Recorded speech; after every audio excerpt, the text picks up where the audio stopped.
मैं एक कलाकार हूँ, एक आर्टिस्ट हूँ, एक क्रिएटिव इंसान हूँ, और आप लोग बेहतर जानते हैं एजुकेशन के बारे में।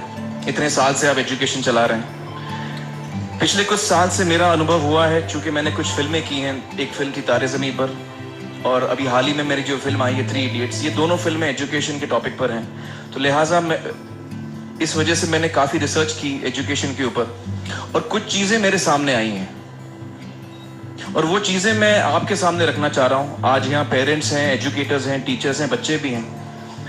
हो सकता है पता नहीं मैं कितना सही बोल रहा हूँ, गलत बोल रहा हूँ, लेकिन मेरे कुछ विचार हैं जो मैं आपके सामने रखना चाहूँगा एजुकेशन से, जो जिनका संबंध है।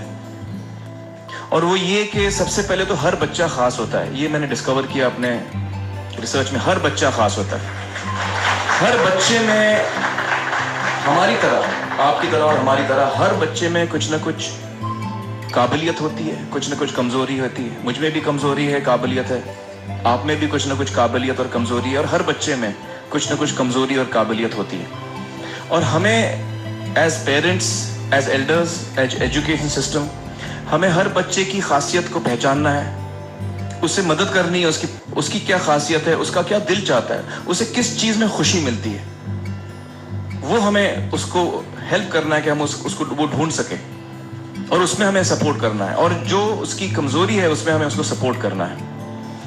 मुझे अक्सर एजुकेशन इंस्टीट्यूट्स मुझे बोलते हैं कि हम हमारे स्कूल में सारे बच्चे पास होते हैं, हमारे स्कूल में सारे बच्चे फर्स्ट आते हैं, या हम जो बोर्ड एग्जाम है उसमें हमारे सारे बच्चे पास होते हैं। मुझे एक सवाल पूछना है कि हमारे कितने बच्चे खुश हैं।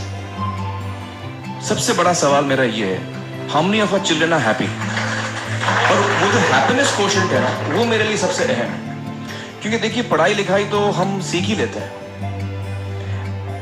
जब मुझे कोई चीज सीखनी होती है तो मैं कुछ ना कुछ करके सीख ही लेता हूं।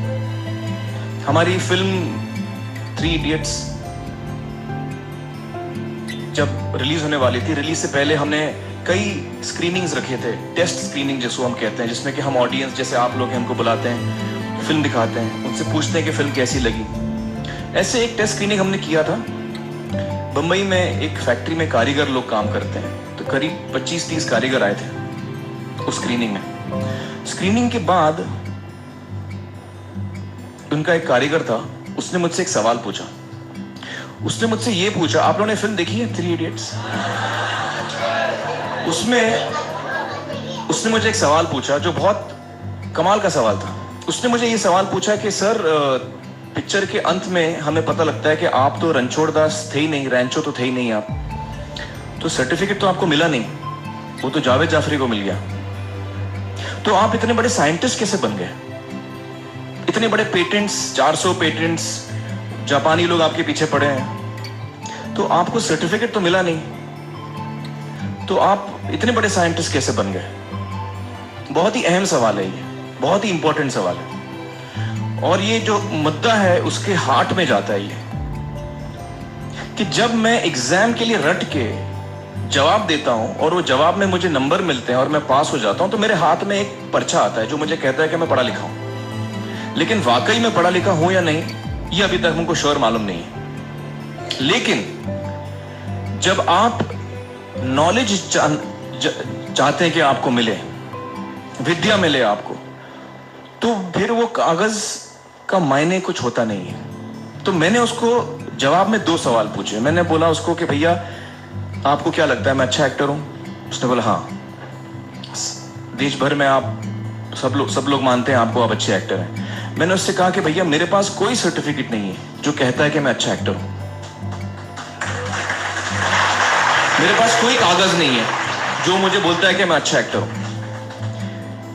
मैंने फिर उससे एक सवाल पूछा कि मैंने सुना आप बहुत अच्छे कटर हैं, आपके जो बॉस मुझे बताते हैं कि आप उनके मेन कटर हैं और आपकी बड़ी इज्जत करते हैं वो, आपके पास कोई पर्चा है, सर्टिफिकेट है जो मुझे बताता है कि आप कटर हो? उसने बोला नहीं सर। तो मैंने बोला आपका जवाब आपको इधर ही मिल गया। Education is beyond marks, education is beyond grades, education is what you learn. और मेरी इच्छा है कि हिंदुस्तान में हम एजुकेशन को इस नजरिए से देखें कि हम अपने बच्चों को वाकई शिक्षा दें, और शिक्षा हम खुशी से दें। क्योंकि शिक्षा में सिर्फ ज्ञान नहीं होता, शिक्षा में एक और चीज मिली हुई होती है, वो ये है कि हम अपने बच्चों को डेवलप करते हैं एज ह्यूमन बींग्स। आगे चल के वो जिंदगी में अच्छे इंसान बने, आगे चल के वो अपने पैरों पे खड़े रह सकें, आगे चल के वो इज्जत की जिंदगी जी सकें, आगे चल के वो दूसरों के बारे में ध्यान रखें, आगे चल के वो किसी के चेहरे पे मुस्कुराहट ला सकें, आगे चल के वो किसी की मदद कर सकें। This is what we should develop of our children. ये मेरी फीलिंग है। मैं जहां भी देखता हूं, ये मेरे साथ भी हुआ है। जब मैं छोटा था, जब से हमारे बच्चे छोटे होते हैं, जब से बच्चे पैदा होते हैं, बच्चा घर आता है, हम बच्चे को पूछते हैं भाई मार्क्स कितने मिले, फर्स्ट आया कि सेकंड आया? वो बोलता है सेकंड। सेकंड आया तो अरे फर्स्ट नहीं आया, डांट पड़ती है उसको। जो बोलता है मैं 10th आया तो उसकी तो हालत ही बुरी हो जाती है। बच्चे को लगता है यार ये फर्स्ट आना बड़ा जरूरी है। उसको रेस में हम पूछते हैं तुम रेस में फर्स्ट आया कि सेकंड आया? में हम उसको बचपन से, जब से वो लोअर केजी में होता है, जब लोअर केजी में रेस होती है, चमचा मुंह में लगा के उसमें नींबू डाल के भागते हैं। उसमें भी हम बच्चे को पूछते हैं अरे मेरा बेटा फर्स्ट आएगा, लाओ बेटा मेरा फर्स्ट आना। मतलब पेरेंट्स चिल्ला रहे हैं बेटा भागो, मतलब नींबू लेके भागो। तो उसमें होता क्या है कि बच्चे को लगता है कि यार ये बड़ा जरूरी है। मेरे पेरेंट्स को हमेशा, मेरे पेरेंट्स मुझे एक ही सवाल पूछते हैं, मैं फर्स्ट आया कि नहीं। उसके जहन में ये बात बैठ जाती है कि मेरे को अव्वल आना है, मेरे को कंपीट करना है, मेरे को बाकी लोग से आगे निकलना है। टीचर्स भी यही सवाल उसको पूछते हैं आमतौर पे। ये मेरे साथ हुआ है। होता क्या है कि जब वो बच्चा 21 साल का होता है तो वो बड़ा सेल्फिश हो जाता है, और उसको सेल्फिश हमने बनाया, हमारे सिस्टम ने बनाया। वो अपने बारे में सोचता है और किसी के बारे में नहीं सोचता, क्योंकि यही हमने उसको ट्रेन किया है बचपन से। बचपन से हमने उसको यही ट्रेन किया कि बेटा तुम पहले आना, बाकी सब लोग को भूल जाओ। तो जब वो नौजवान बनता है तो उसका नजरिया सोसाइटी की तरफ यही हो जाता है कि भैया मुझे आगे बढ़ना है, बाकी सब बाय हुक और by crook I must succeed, I don't care about anybody else. मेरा ये दिल कहता है, मेरा ये दिल चाहता है कि अगर हम जितने यहां पेरेंट्स हैं, एडल्ट्स हैं, यंगस्टर्स हैं जो कल जाके पेरेंट्स बनेंगे, अगर हम अपने बच्चों को ये सीख दें जब वो छोटे हैं, जब वो घर आए हम उसको ये सवाल पूछें, ये नहीं पूछें कि मार्क्स कितने मिले, उसको ये पूछें कि बेटा आज तुमने किसकी मदद की, आज तुमने किसके चेहरे पे मुस्कुराहट लाई। अगर हम उसको ये पूछें तो उसको ये लगेगा कि यार जरूरी ये है। मेरे पेरेंट्स मुझे हमेशा ये पूछते हैं, मार्क्स का तो कभी पूछते नहीं, वो मुझसे ये पूछते हैं कि भैया तुमने किसको हेल्प किया आज। तो हेल्प करना लोगों को, लोगों के बारे में सोचना, लोगों के चेहरे पे मुस्कुराहट लाना, ये मेरे पेरेंट्स के लिए बड़ा इंपॉर्टेंट है। साइकोलॉजिकली वो इस चीज के साथ बड़ा होगा। स्कूल वही जाएगा, पढ़ाई लिखाई वही करेगा, वो उसका नजरिया थोड़ा बदल जाएगा। जब वो बच्चा नौजवान बनेगा, 21 साल का होगा, और सारे बच्चे उस उम्र के जब 21 साल के होंगे, हमारी सोसाइटी चेंज हो जाएगी।